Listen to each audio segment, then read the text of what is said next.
नमस्कार, news capital express देख रहे हैं आप और मैं हूं आपके साथ गुंजन। अब बुलेटिन की शुरुआत करेंगे बड़ी खबर के साथ। सीधी सी खबर बता रहे हैं जहां पर मध्य प्रदेश के सीधी जिले के कुसमी ब्लॉक अंतर्गत माध्यमिक विद्यालय कचपैच में रोजाना की तरह 6 तारीख को भी मध्याह्न भोजन बच्चों के लिए परोसा गया। बच्चे चावल दाल खा करके अपने अपने घर चले गए और घर पहुंचने पर बच्चों की हालत बिगड़ने लगी। किसी के पेट और सीने में दर्द तो किसी के सर में दर्द होने लगा। यहां तक कि उल्टियां भी होने लगी और इससे घबराकर अभिभावकों ने स्कूल शिक्षकों को सारी बातें बताई। शिक्षकों ने अपनी उच्च अधिकारियों को अवगत कराते हुए 13 मासूम बच्चों को किसी तरह जंगल के रास्ते से लगभग 16 किलोमीटर मंझौली हॉस्पिटल पहुंचाया गया और बच्चों का तुरंत इलाज शुरू कर दिया गया, जिससे अब सभी बच्चों की हालत में सुधार बताया जा रहा है। सीधी से अजय पांडे की रिपोर्ट।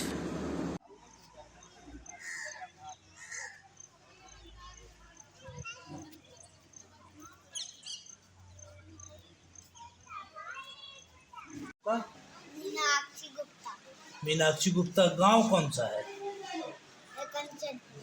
कंचनपुर। कचपे। कंचनपुर कछपेच। हाँ, टोला कचपे। पिताजी का क्या नाम है? कमलेश गुप्ता। कमलेश प्रसाद गुप्ता। कल क्या क्या खाई थी स्कूल में? दाल चावल। दाल चावल। हाँ। सब्जी वब्जी नहीं दिए थे? नहीं। रोटी नहीं। नहीं। फिर क्या हुआ? स्कूल में उल्टी उल्टी हुई कि घर में? उल्टी नहीं। हाँ। घर में। सिर दर्द करता है और सीना। सिर दर्द और सीना। हाँ। फिर गोली वोली कुछ खाई थी रात में? हैं? नहीं। नहीं। फिर आज कौन लेके आया आपको? पापा जी। पापा जी। कौन से स्कूल में पढ़ते हो कछपेच में? शासकीय प्राथमिक शाला कचपे। शासकीय प्राथमिक शाला कछपेच। आपको पढ़ाता कौन है?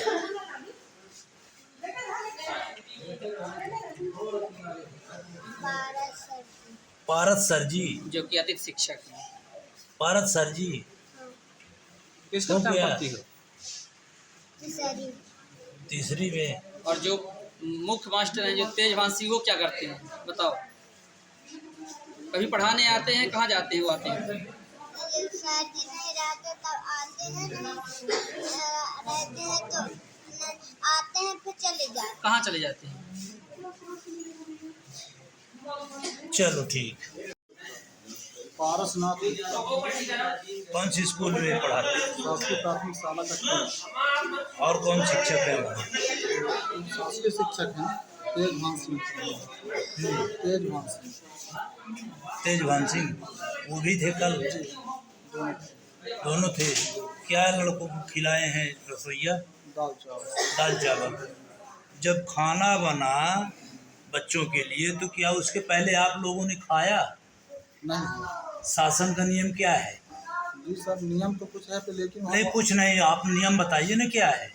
जी सर, हम तो जब से हम अपना शिक्षक खाते थे और जब से हम अतिथि में ज्वाइन किए तब से हम भी नहीं खाते। नियम ये है कि जैसे खाना बने पहले आप लोग उसको चखिए जी। और इसके बाद बच्चों को चखाइए। जी। तो आप लोग जहर खिलाते हैं वहाँ कमीशन खोरी करके? नहीं सर, हम कमीशन पूरी तो नहीं करते हैं। तो फिर इतने बच्चे बीमार कैसे हो गए? इसकी जवाबदारी किसकी है? आपकी है या जो आपके यहाँ टीचर दूसरे हैं उनकी है? अगर आप अतिथि शिक्षक में वहाँ भर्ती हैं तो आपकी भी जवाबदारी उतनी ही बनती है जितना वो वहाँ रेगुलर मास्टर काम करते हैं उतनी ही। तो वहाँ कोई समस्या तो हमेशा भोजन की बनी रहती थी। हमेशा हम लोग कहीं ना कहीं शिकायत भी उससे करते हैं, तो वहाँ कोई सुनने वाला नहीं है। जहरीले पदार्थ का नहीं, भोजन बनता है जो। और वहाँ जब हम आए तो पहले से मास्टर वहाँ भोजन नहीं कर रहे थे, तो हमें भी जैसे वहाँ पे नियम बताया गया वैसे हम भी फॉलो कर रहे हैं। और बाकी नियम पुस्तिका तो हमें शासन द्वारा नहीं दी जाती है, जैसे वहाँ के प्रधानाध्यापक बताते हैं तैसे हम लोग काम करते हैं। कितने लड़के बीमार हुए हैं? जी सर, 13 बच्चे बीमार हुए हैं विद्यालय से। 13 बच्चे उस विद्यालय से। समूह का नाम क्या है? प्रकाश स्व सहायता समूह। प्रकाश स्व सहायता समूह। इनके बीमार होने के बाद क्या आपके स्कूल द्वारा संस्थान द्वारा कोई कार्रवाई या लिखित लेटर उनको दिया गया कि आपके खाने में क्या था कि बच्चे बीमार हो गए, स्पष्टीकरण कुछ मांग ऐसा गया कुछ है? नहीं सर, कल शाम के उनको बुखार आई, फिर हमने यहाँ गांव में सूचना दी, अपने प्रधानाध्यापक को बताई और बाकी सेक्रेटरी को और सभी अभिभावकों को भी सूचना दी। इनके द्वारा ऊपर अधिकारियों को सूचना दी गई, एम्बुलेंस आई, हम लोग यहाँ आ गए आज। और बाकी इसके बारे में क्या नोटिस गई या नहीं हमें मालूम नहीं। कृष्णा गुप्ता। कृष्णा गुप्ता। तेज तेज बोलो। कृष्णा गुप्ता। कृष्णा गुप्ता। कृष्णा गुप्ता कहाँ है गांव? कश्मीर। कौन स्कूल में खाना खाए रहे? शासकीय प्राथमिक शाला। का खाना खाए रहे? दाल चावल। दाल चावल। हाँ थोड़ी तेज बोला यार, जब मैं आवाज स्टार्ट हो। एक के बाद फिर घरे आ रहे हैं तो कुछ नहीं खा रहे। हाँ, तो फिर पेट में दर्द भा कि मूड में दर्द भा, उल्टी है हाँ, शाम के? हनुमान ताल स्थित घोड़ा नक्कास क्षेत्र में स्थित सामुदायिक शौचालयों की बुरी दशा है। बता दें आपको कि जिसके चलते क्षेत्रवासी परेशान होते थे, विशेषकर महिलाओं को ज्यादा परेशानियों का सामना करना पड़ता था। शौचालय के दरवाजे बुरी तरह क्षतिग्रस्त हो चुके थे, जिसको लेकर क्षेत्रवासी लंबे समय से क्षेत्रीय पार्षद और विधायक से शौचालय का सुधार कार्य कराने की मांग की जा रही थी, और लेकिन इन लोगों की परेशानी किसी ने भी ना समझी। लेकिन जैसे ही चुनावी वायर चलनी शुरू हुई तो इन जनप्रतिनिधियों को मतदाताओं की याद आ गई और उत्तर मध्य के कांग्रेस विधायक विनय सक्सेना अपने पूरे कार्यकाल में परेशान इन लोगों के पास पहुंचे और इनके सामुदायिक शौचालयों की दुर्दशा अपनी आंखों से देखी और इसके बाद यहां के लोगों को शौचालय के सुधार कार्य को करने का आश्वासन दिया। जबलपुर से वाजिद खान की रिपोर्ट।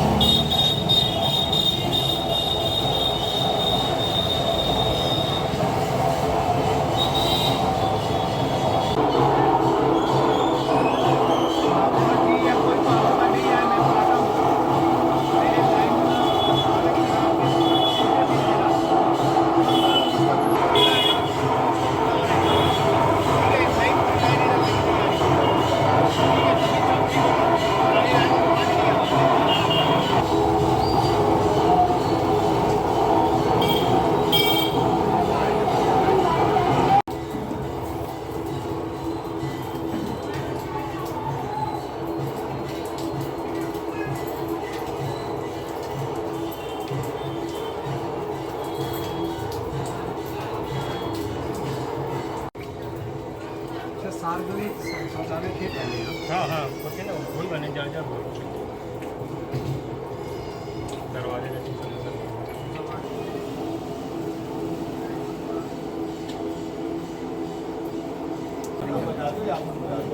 काफी लोग बना रहे हैं।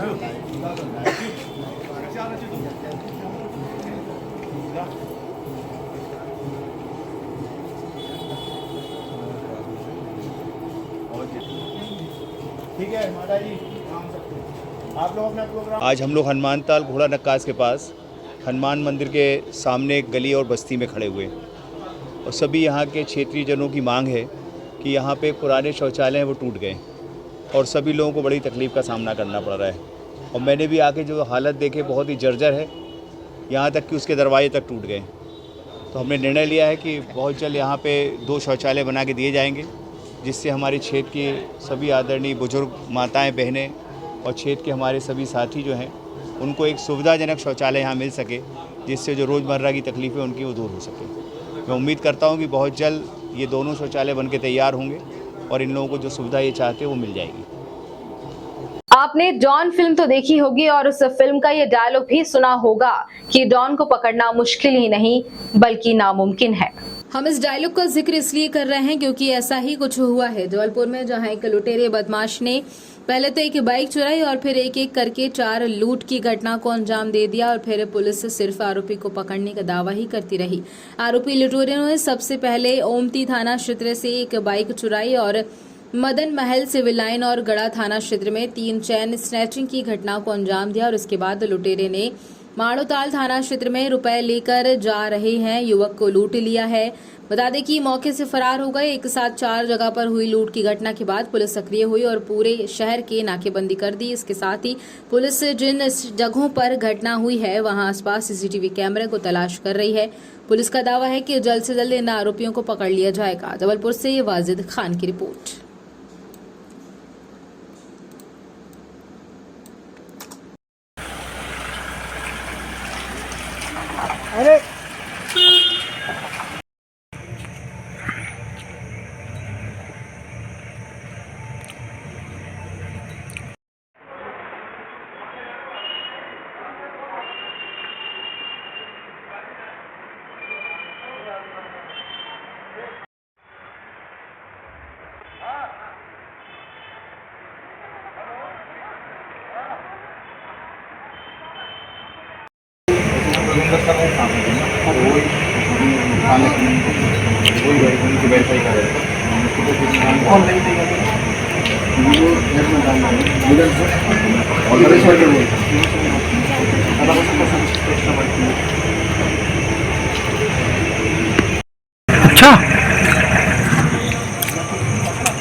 जी मैम, एक लूट हुई है मैडम, क्या पूरा घटना हुई है? ये गढ़ा थाना अंतर्गत आज सुबह लगभग 5:45 बजे एक बुजुर्ग महिला के साथ चेन स्नैचिंग की घटना हुई है। इसमें जो है लगातार सुबह से ही विभिन्न टीमें काम कर रही हैं। जल्दी वो पकड़ जाने चाहिए। मैडम, ये सुनने में आ रहा है कि 29 मोटरसाइकिल चोरी की गई है। हाँ, इस बात की भी तस्दीक की जा रही है। तो मोटरसाइकिल उन्होंने कहाँ से उठाई है उसको भी ट्रेस कर रहे हैं। मैडम, 4 थानों की बात आ रही है सामने। 4 थाना क्षेत्रों में लूट की वारदात को अंजाम दिया गया है। हाँ, इस तरह की शिकायतें आई हैं हमारे पास। तो इसमें हम सभी घटनाओं को जो है कनेक्ट करके ट्रेस कर रहे हैं। मैडम, माड़ोताल में 2 लाख रुपए की लूट, ये भी सही है क्या? ये पता नहीं मुझे। क्लीन एयर अवार्ड में शिवराज सिंह चौहान एवं जलवायु परिवर्तन मंत्री भूपेंद्र यादव की उपस्थिति में भोपाल के कुशाभाऊ ठाकरे सभागार में अंतर्राष्ट्रीय स्वच्छ वायु दिवस के अवसर पर राष्ट्रीय कार्यक्रम का शुभारंभ हुआ। टुगेदर फॉर क्लीन एयर पर केंद्रीय कार्यक्रम में केंद्रीय पर्यावरण मंत्री अश्विनी कुमार चौबे, प्रदेश के पर्यावरण मंत्री हरदीप सिंह और नगरीय प्रशासन मंत्री भूपेंद्र सिंह उपस्थित रहे। ये पहला मौका था कि international day of clean air का वैल्यू साइज का राष्ट्रीय कार्यक्रम दिल्ली से बाहर किसी राज्य में किया जा रहा है।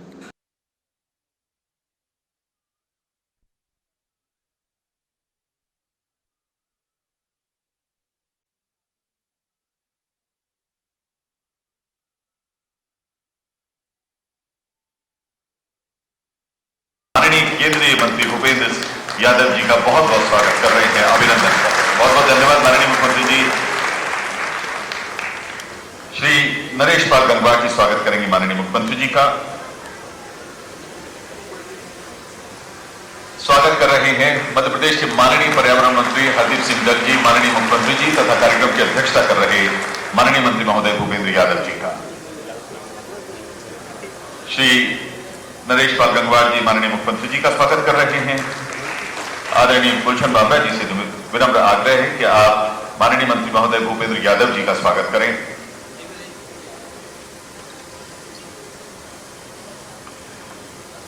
श्री चंद्रमोहन ठाकुर जी से आग्रह है कि आप स्वागत करें श्री नरेश पाल गंगवार जी का। और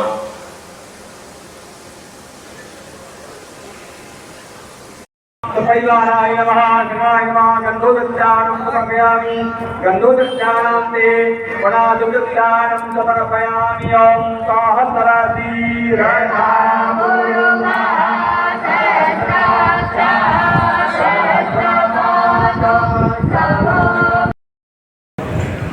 आपो विश्वामयो ध्रुवस्तान ऊर्जे धनातन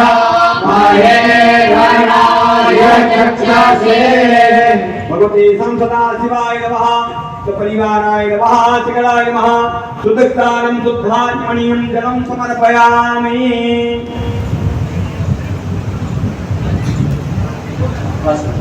मधुस्नानम् ॐ त्रायोगं जामादग्ने कस्यामस्यायुगं जप्येवे पुत्रायुगं वन्दो अस्तुत्रायुगं शिवाय नमः सपरिवाराय नमः सकलाय नमः मधुस्नानं समर्पयामि शीतोदकस्नानम्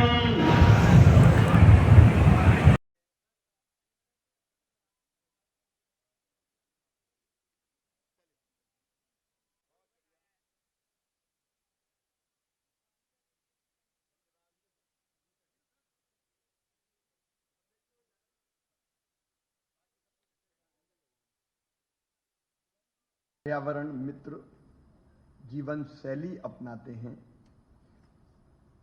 और आचरण से प्रेरणा देते हैं, ऐसे हमारे केंद्रीय मंत्री आदरणीय भूपेंद्र यादव जी, मध्य प्रदेश के हमारे इस विभाग के मंत्री भाई हरदीप जी, नरेश जी, भरत जी, गुलशन जी,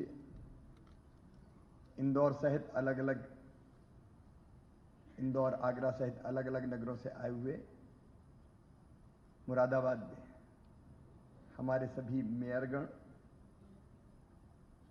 उपस्थित प्रिय मित्रों, सबसे पहले मैं मध्य प्रदेश की राजधानी, ये भी देश के राज्यों की राजधानियों में स्वच्छतम राजधानी है, भोपाल में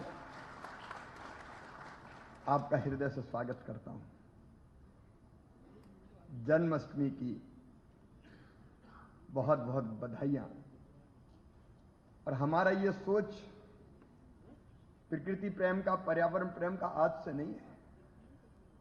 कन्हैया ने भी कहा था, पूजा करना है तो इंद्र को छोड़ो, गोवर्धन की पूजा करो, क्योंकि गोवर्धन में जो जंगल है वो बाकी चीजें तो देते ही हैं, गऊओं के लिए घास देंगे, फल देंगे, लेकिन उनके कारण वायु भी स्वच्छ होती है। ये देखिए भारत की माटी में है प्रकृति प्रेम, पर्यावरण प्रेम, ये भारत की माटी में है, भारत की जड़ों में है। भारत ने आज नहीं, हजारों साल पहले कहा, प्रकृति का शोषण मत करो, प्रकृति का दोहन करो। शोषण और दोहन में अंतर है। अगर आम के पेड़ में आम के फल लगे हैं तो फल तोड़ के आप खा लें, यह है दोहन। लेकिन कुल्हाड़ी लेके आपने आम का पेड़ ही काट दिया तो यह है शोषण। प्रकृति से उतनी मात्रा में ही चीजें लो जिसकी भरपाई वो अपने आप कर पाए। ये भारत का मूल है। और मिशन लाइफ के रूप में प्रधानमंत्री जी ने फिर ये मंत्र पूरी दुनिया को दिया है। आप भारत के सोच को देखें, कदम कदम पर प्रकृति प्रेम। भारत ये कहता है कि एक ही चेतना हम सब में है।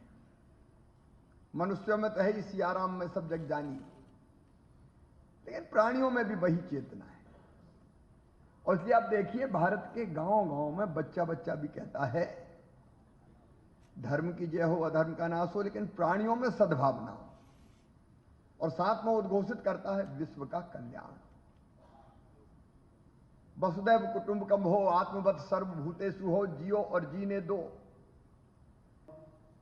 जीवन की बात करते हैं तो जीवन केवल संसाधन नहीं होते, प्रकृति अनुकूल जीवन शैली भी है। मुझे अच्छा लगा कि आपने आने के बाद सबसे पहले जो मिशन लाइफ प्रधानमंत्री जी ने ग्लासगो में जब कॉप हुई थी तो दुनिया में कहा था कि मिटिगेशन मेजर्स है वो सरकार के द्वारा होते हैं, एडेप्टेशन मेजर्स है वो सोसाइटी के द्वारा होते हैं, लेकिन इंडिविजुअल बिहेवियर का भी बहुत महत्व होता है। और इसलिए सस्टेनेबल लाइफ स्टाइल के लिए उन्होंने mission life, environment friendly life style का उन्होंने मंत्र दिया।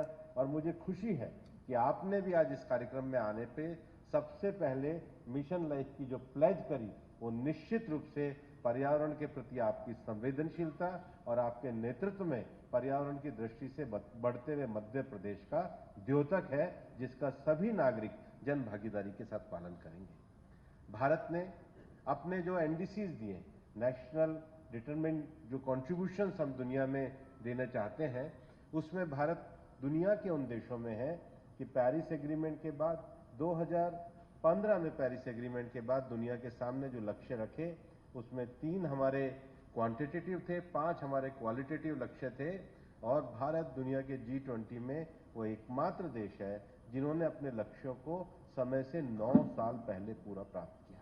और इसलिए रिन्यूएबल एनर्जी के क्षेत्र में माननीय प्रधानमंत्री जी के नेतृत्व में जो लक्ष्य दिए, उसको ग्लासगो में हम लोगों ने उसका लक्ष्य को प्राप्त किया, और शर्म एल शेख में जब कॉप हुई तो हमने एनहेंस लक्ष्यों को भी दुनिया के सामने प्रस्तुत किया। मैं यहाँ कहना चाहूँगा कि मध्य प्रदेश में शहरी क्षेत्र में भारत सरकार की जो नगर वन योजना है, उस नगर वन योजना के लिए 43 आज international day of clean air for blue skies programme में, नेशनल क्लीन एयर प्रोग्राम के माध्यम से इस कार्यक्रम में उपस्थित आप सभी लोगों को जन्माष्टमी की बहुत बहुत बधाई। मंच पर हमारे बीच में उपस्थित सम्माननीय मुख्यमंत्री शिवराज जी, हमारे मध्य प्रदेश सरकार के मंत्री सम्माननीय हरदीप सिंह डंग जी, भारत सरकार के एडिशनल सेक्रेटरी श्री नरेश गंगवार जी, यहाँ के प्रिंसिपल सेक्रेटरी एनवायरनमेंट श्री गुलशन जी, उसके साथ ही साथ उपस्थित सभी प्रबुद्धगण। जन्माष्टमी की बधाई के बाद ये बधाई देने का अवसर माननीय मुख्यमंत्री शिवराज जी को है कि देश में एयर क्लीन के प्रोग्राम में इसमें सबसे बड़े शहर को अवार्ड मिला है, तो आपके नेतृत्व में आज इंदौर को मिला है। मेरा आजकल मध्य प्रदेश आना ज़्यादा होता है। जब भी एयरपोर्ट से निकलता हूं तो सबसे पहले भोपाल का AQI चेक करता हूं। आपने बोर्ड लगा रखा है, और भोपाल वालों को भी निराश होने की जरूरत नहीं है, उनका 5वां नंबर है। इसी तरह मुख्यमंत्री जी के नेतृत्व में काम करते रहे तो अगले साल पुरस्कार आपको भी मिलने वाला है। मैं कहना चाहूँगा कि माननीय प्रधानमंत्री श्री नरेंद्र मोदी जी ने लाल किले से 15 अगस्त 2020 को ये संकल्प व्यक्त किया था कि भारत के 100 शहरों में होलिस्टिक अप्रोच के द्वारा हम स्वच्छ वायु के लिए कार्य करेंगे। और जब हम होलिस्टिक अप्रोच की बात करते हैं तो होलिस्टिक अप्रोच का अर्थ है शहर के जो हमारा यातायात है उस पर नियंत्रण, शहर की निर्माण गतिविधियों में धूल पर नियंत्रण, शहर में औद्योगिक इकाइयों के प्रदूषण के कारण जो वायु का उत्सर्जन हो रहा है उस पर नियंत्रण। उसके साथ ही साथ जो सबसे बड़ा विषय है कि शहर का जो कचरा है उस कचरे और जो अवशिष्ट पदार्थ के प्रबंधन पर नियंत्रण। इन सब नियंत्रणों के माध्यम से हम शहरी जीवन में वायु गुणवत्ता के लिए काम करते हैं। United forum for power employ union के द्वारा 1 दिवसीय धरना प्रदर्शन किया गया है और इन लोगों की लंबे समय से सरकार से मांग की जा रही है कि विद्युत कर्मियों के पेंशन फंड को बढ़ाया जाए। दिन पर दिन बढ़ रहे पेंशनरधारी और सीमित फंड के चलते परेशानियों का सामना विद्युत कंपनी के रिटायर्ड कर्मचारियों और अधिकारियों को करना पड़ेगा, लेकिन अपनी मांगों की अनसुनी होते देख अब इन्होंने भी चुनाव के पहले कमर कस ली है कि सरकार से अपनी मांगें मनवा कर ही रहेंगे। कुरुक्षेत्र विद्युत वितरण कंपनी के कर्मचारी और अधिकारियों का ये संगठन अब अपनी मांगों को लेकर भोपाल में भी रैली करेगा, जहां जाकर मुख्यमंत्री को ज्ञापन भी सौंपा जाएगा और उन्हें बताया जाएगा कि पेंशन फंड न बढ़ने से रिटायर्ड अधिकारियों और कर्मचारियों को परेशानियों का सामना करना पड़ता है। जबलपुर से वाजिद खान की रिपोर्ट। समस्त बंधुओं, आपके द्वारा प्रेषित इस ज्ञापन को जहां आपने माननीय मुख्यमंत्री जी को संबोधित किया है वहां तक विधिवत समय पे पहुंच जाएगा, ये आश्वस्त करता हूँ। हो गया जी भैया, हो गया। मैं आदरणीय साहू जी से निवेदन, आज भी इस पेंशन फंड में अभी भी कुछ नहीं डाल रहे हैं, जबकि टैरिफ के रूप में उपभोक्ता से 15% प्रति यूनिट ये वसूल कर। पिछले 30-40 सालों से जिस बुलंदी के साथ सुरक्षा अभियंता संघ ने पिटीशन दायर की और कोर्ट से दबाव बना, तब जाके इन्होंने, और जैसे बताया भी हमारे प्रधान जी ने कि मेडिकल भत्ता 5 लाख पेंशन आज कर्मचारी पा रहा है साल में, तो उनको मेडिकल सुविधा होना चाहिए आयुष्मान कार्ड के अंतर्गत। ये हकीकत बात है, जैसे रेलवे में है, फैक्ट्रियों में है, हर हॉस्पिटल को सुविधा दी जा रही, इस प्रकार पेंशनों को भी सुविधा देना चाहिए, यही मेरा हक बनता है।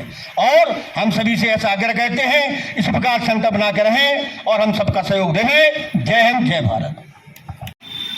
अब मैं उस शख्स को आवाज़ दूंगा जो पिछले कई दिनों से यूनाइटेड फोरम साहब ने जिन्हें संयोजक बना के रखा है, मेरे छोटे भाई SK पचौरी जी आए और वे अपना उद्बोधन यहाँ दें। भाई पचौरी जी। आज बड़े हर्ष की बात है कि इतना बड़ा संसद बना के यहाँ सभी लोग पेंशन के हमारे सभी साथी बैठे हुए। कर्मचारियों को पेंशन में आती है, कहीं छत्तीसगढ़ से आए, उनका जुझारूपन देखा है, आज भी उनमें वो कायम है और वो उद्बोधन देने यहाँ हमारे बीच बैठे हैं। तो हमारा निवेदन है कि वे भी आएँ और अपनी सारगर्भित बातें यहाँ पे करेंगे। भाई Pandit ji. United forum for Power Employees संगठन, जो कि मध्य प्रदेश विद्युत मंडल के अधिकारी कर्मचारियों का एकमात्र संगठन है, आज हम लोगों ने पेंशन फंड के लिए एक दिवसीय धरना प्रदर्शन सभी जिला मुख्यालय में किया है और 10 तारीख को हम भोपाल में एक विशाल रैली गोविंदपुरा से करने जा रहे हैं, जो कि मुख्यमंत्री को ज्ञापन दे के समाप्त होगी। हमारी सिर्फ एक ही मांग है कि जो हमारा विद्युत मंडल का पेंशन फंड है वो धीरे धीरे सने सने ख़त्म होते जा रहा है और पेंशनरों की संख्या दिन प्रति हर माह बढ़ते जा रही है। तो उसमें अभी तक इन्होंने फंड में पैसा नहीं डाला, जबकि उपभोक्ता से टैरिफ के रूप में 10 पैसा प्रति यूनिट ले रहे हैं और वो पैसा किस मद में खर्च कर रहे हैं ये आज तक किसी को नहीं मालूम। तो इसी मांग को लेके हम लोगों के जो पेंशनर 52,000 पेंशनर हैं और 15,000 अभी कार्यरत लोग हैं, 67,000 के भविष्य को देखते हुए हम लोगों ने ये कदम उठाया है। और हमारी सिर्फ एक मांग है, या तो हमारे पेंशन फंड में पैसा डालें या हमारी पेंशन उत्तर प्रदेश की तरह ट्रेजरी से करने का कष्ट करें। केवल हमारी मुख्यमंत्री से यही मांग रहेगी। SK पचौरी, कंपनी संयोजक, पूर्व क्षेत्र, यूनाइटेड फोरम जबलपुर। एसोसिएशन के अध्यक्ष श्री अग्रवाल जी, हमारे माननीय आदरणीय श्री स्थापक जी, अभी अभी पधारे श्री यादव जी, और जो भी सम्मानी बुजुर्ग पेंशनर यहाँ हमारे उपस्थित हैं। साथियों, आज जो पेंशन की मांग BKS परिहार जी ने पेंशन फंड की जो मांग उठाई है, एक बहुत ही उनकी दूरगामी सोच का परिणाम है कि उन्होंने देखा निरंतर पेंशन फंड में पैसा नहीं है और प्रति माह हर डिवीज़न से 2-4 कर्मचारी सेवानिवृत्त हो रहे हैं। वर्तमान में हमारा जो पेंशन फंड जा रहा है प्रति वर्ष 21,000 करोड़ रुपए के लगभग जा रहा है और ये संख्या हमारी 2030 तक बढ़ेगी, जो जहाँ तक मंडल के एम्प्लॉयज रहेंगे। इसलिए यूनाइटेड फोरम और पेंशनर के जितने भी संगठन हैं, सभी से मिलके उन्होंने एक ज्वलंत मुद्दा, जो कि हम सब के लिए बहुत ही भविष्य के लिए घातक साबित हो सकता रहा, क्योंकि जबलपुर में विश्व हिंदू परिषद के स्थापना दिवस पर विश्व हिंदू परिषद के कार्यकर्ताओं के द्वारा भव्य शोभा यात्रा निकाली गई, जो कि जबलपुर के शहीद स्मारक ग्राउंड से शुरू हुई, जहां शोभा यात्रा जबलपुर शहर के प्रमुख मार्गों पर का भ्रमण करते हुए निकाली गई। शहीद स्मारक ग्राउंड पहुंची, जहां बड़ी संख्या में इस शोभा यात्रा में विश्व हिंदू परिषद के कार्यकर्ता शामिल हुए, जहां शोभा यात्रा में विभिन्न प्रकार की झांकी निकाली गई। वहीं विश्व हिंदू परिषद के प्रांत संगठन मंत्री सुरेंद्र सिंह ने बताया कि विश्व हिंदू परिषद के स्थापना दिवस के अवसर पर प्रतिवर्ष के अनुसार इस वर्ष भी शोभा यात्रा निकाली गई है, जहां शोभा यात्रा में विभिन्न प्रकार की झांकियों को भी इस बार शामिल किया गया है और बड़ी संख्या में विश्व हिंदू परिषद के कार्यकर्ता इस शोभा यात्रा में भाग लेते हैं। जबलपुर से वाजिद खान की रिपोर्ट।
आप सभी का स्वागत करता है, वंदन करता है, अभिनंदन करता है।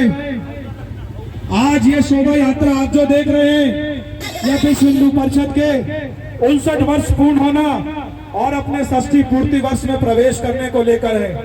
हमारी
उपस्थित है, उनका भी स्वागत वंदन अभिनंदन करते हैं।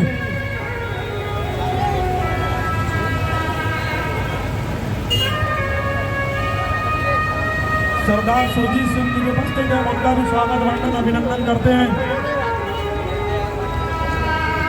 भैया ये जो आगे चल रहे हैं ये पीछे हो जाए, जो भी कार्यकर्ता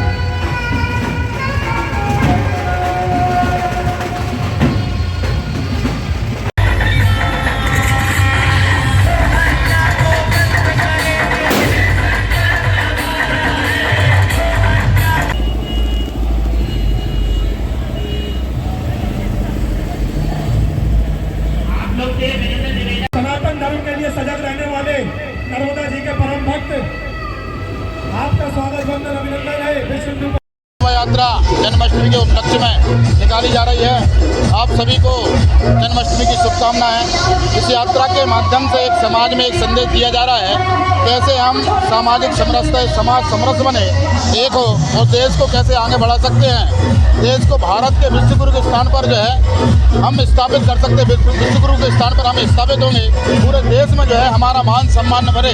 अखंड भारत की बात करते पूरा देश हमारा एक हो, जहाँ तक हमारी सीमा फैली हुई थी वो फिर से जो है वापस हो, और फिर से जो हिंगलाज का मंदिर जो है फिर से भारत में सम्मिलित हो, हमारे आने जाने का जो है साधन हो। वहाँ धार्मिक आधार पर हम एक हो सकते हैं, राजनीतिक आधार पर एक नहीं हो सकते, लेकिन व्यापार के आधार पर हम एक हो सकते हैं। इस यात्रा का एक ये भी संदेश है, अखंड भारत की हम जो है बात कर रहे हैं, ऐसा पूरा भारत जो है एक हो। आज हम सिंधु परिषद के माध्यम से जो 5 मान बिंदु लिए थे उनमें हम विजय प्राप्त कर रहे हैं। राम मंदिर का मुद्दा हमने लिया था, आज राम मंदिर भगवान रामलला अपने गर्भगृह में जो है जनवरी में जो है प्रवेश करने के लिए जा रहे हैं। ऐसे समाज से आग्रह है कि उस रामलला मंदिर को जो है जब प्रवेश करेंगे तो हम सभी समाज के लोग जो है वहाँ पर एकत्रित हों। अमरनाथ की यात्रा का जब लक्ष्य लिया था उसमें भी हम विजय प्राप्त किए। राम सेतु का मुद्दा आया था उसमें भी हमने विजय प्राप्त की। सनातन धर्म में के लिए जो है आज जो है जिस प्रकार की बात एक मंत्री ने बोली है कि सनातन धर्म के ऊपर जो है कार्रवाई की है, सनातन धर्म कोई नहीं, सनातन धर्म की जो है वो कीड़े मकोड़ों से जो है तुलना की है। तो ऐसे मंत्रियों से मेरा आग्रह है कि उस पार्टी के लोगों को ऐसे मंत्रियों को निकाल देना चाहिए। इस प्रकार की बात अगर बोलते हैं तो उनको भारत में रहने का कोई अधिकार नहीं है। तो सिंधु परिषद के माध्यम से उस मंत्री के ऊपर जो है FIR पूरे देश भर में की जा रही है। सुरेंद्र सिंह चौहान। देश को हिंदू राष्ट्र बनाए जाने मांग तेज हो गई है और इसी क्रम में हिंदू राष्ट्रीय आंदोलन समिति 10 सितंबर को हिंदू राष्ट्र की मांग को लेकर विशाल भगवा वाहन रैली निकालने जा रहा है, जिसको लेकर हिंदू राष्ट्रीय आंदोलन समिति के अध्यक्ष ने जानकारी देते हुए बताया कि देश में जिस प्रकार से सनातन धर्म को खत्म करने की साजिश देश के कुछ विधानियों के द्वारा किया जा रहा है बहुत ही निंदनीय है। वह सभी देशों में अपने अपने धर्म को लेकर राष्ट्र बने हुए हैं और वहीं अब समय आ गया है कि भारत को हिंदू राष्ट्र घोषित किया जाए, जिसको लेकर लोगों को जागरूक करने और ऐसे लोग जो सनातन पर सवाल खड़े करते हैं उन्हें जवाब देने के लिए हिंदू राष्ट्र आंदोलन समिति के द्वारा 10 सितंबर को आधार ताल से भगवा वाहन रैली का भव्य आयोजन किया जा रहा है और मांग की जा रही है कि भारत को हिंदू राष्ट्र बनाया जाए। जबलपुर से वाजिद खान की रिपोर्ट।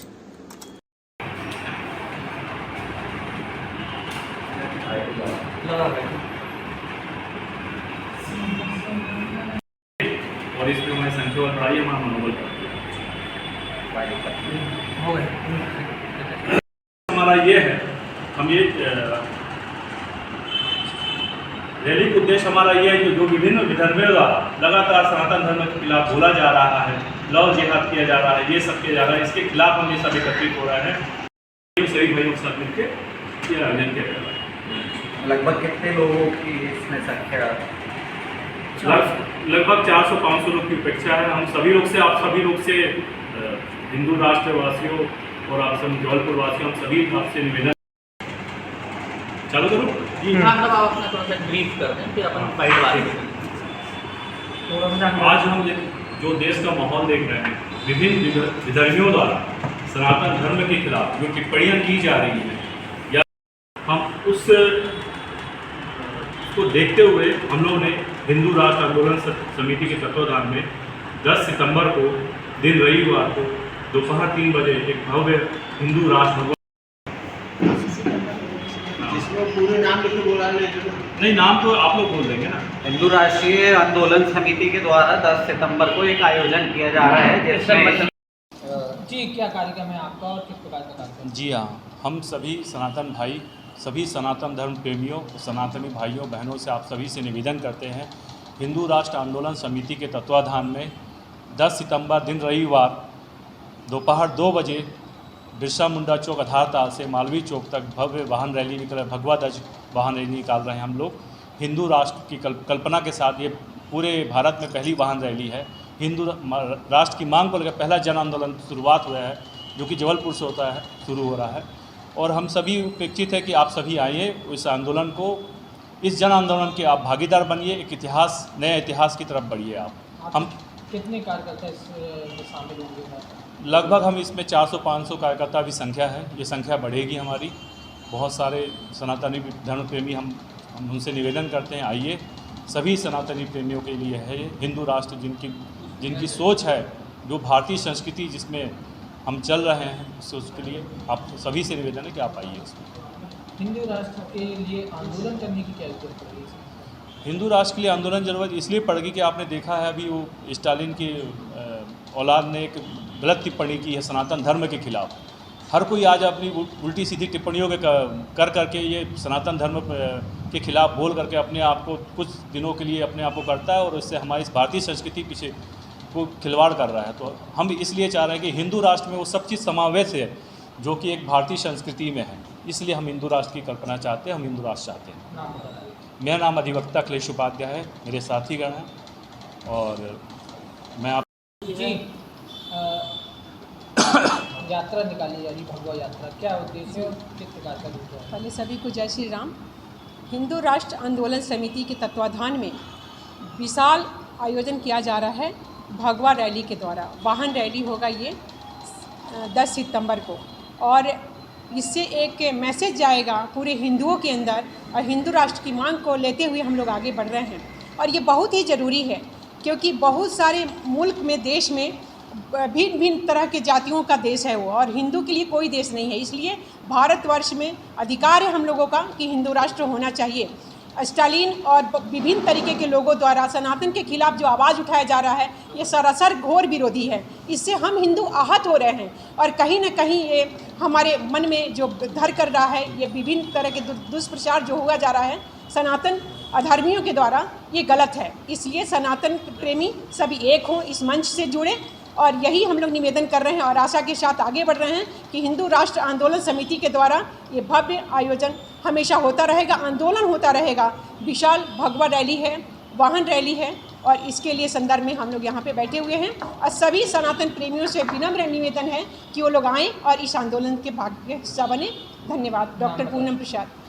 डिंडोरी जिले के समनापुर ब्लॉक मुख्यालय में बीजेपी की जन आशीर्वाद यात्रा का ग्रामीणों ने जोरदार स्वागत किया और इसके उपरांत आम सभा का भी आयोजन किया गया, जहां बीजेपी के केंद्रीय मंत्री फग्गन सिंह कुलस्ते, बीजेपी के राष्ट्रीय मंत्री ओम प्रकाश दुर्वे और सांसद राकेश सिंह ने आम सभा को संबोधित किया और जनता को बीजेपी के पक्ष में मतदान करने का आह्वान किया। गौरतलब है कि बीजेपी की जन आशीर्वाद यात्रा के दौरान बीजेपी के पदाधिकारी, कार्यकर्ता सहित हजारों की संख्या में ग्रामीण जन मौजूद रहे।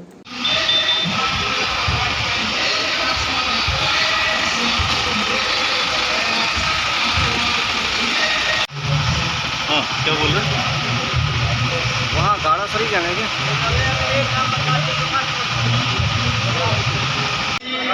हमारे यात्रा के संयोजक पड़ोसी क्षेत्र हमारा होशंगाबाद के हमारे सांसद आदरणीय राव उदय प्रताप जी, सह संयोजक भाई अभिलाष जी, हमारे राष्ट्रीय मंत्री आदरणीय। बहुत समय होगा, मैं सबसे निवेदन करना चाहता हूँ कि भारतीय जनता पार्टी ने सैपुरा विधानसभा क्षेत्र से मुझे प्रत्याशी बनाया है। तो यहाँ जितने भी बैठे हैं मेरे दीदी, नौजवान साथी, जनता जनार्दन, तुम्हारे जहाँ जहाँ नाते रिश्तेदार होंगी, अमरपुर, समनापुर, आपके चौक में है। लेकिन भारतीय जनता पार्टी सरकार आई तो 1 किलो चावल और अभी कोरोना काल में मोदी जी को सबको फ्री में निःशुल्क दिया जा रहा है। अंतर है लाडली बहना योजना कांग्रेस की सरकार में थी क्या? प्रकाश दुर्वे जी, इनका भी जोरदार तालियों के साथ स्वागत करिए। हमारे दुर्वे जी हमारी डिंडोरी जिले की सैपुरा विधानसभा से प्रत्याशी के रूप में आपके बीच में है। एक बार का भी जोरदार करताली के साथ हमारे बीच में है। इस यात्रा के संयोजक और नर्मदापुरम होशंगाबाद के सांसद आदरणीय राव उदय प्रताप सिंह जी।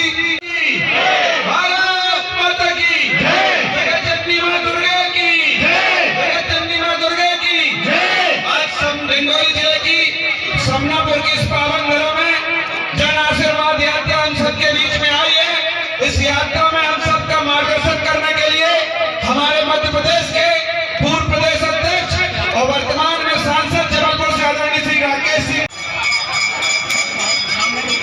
स्थापित है। कृपया मां कल्याणी का पूजन अर्चन करने का कष्ट करें। आदरणीय राकेश सिंह जी भाई साहब, आदरणीय कुलस्ते जी भाई साहब, आदरणीय डॉक्टर मरकाम जी, आदरणीय कुलस्ते जी भाई साहब, मां कल्याणी का आशीर्वाद हम सबके ऊपर बरसता रहता है। आग्रह है कि आप लोग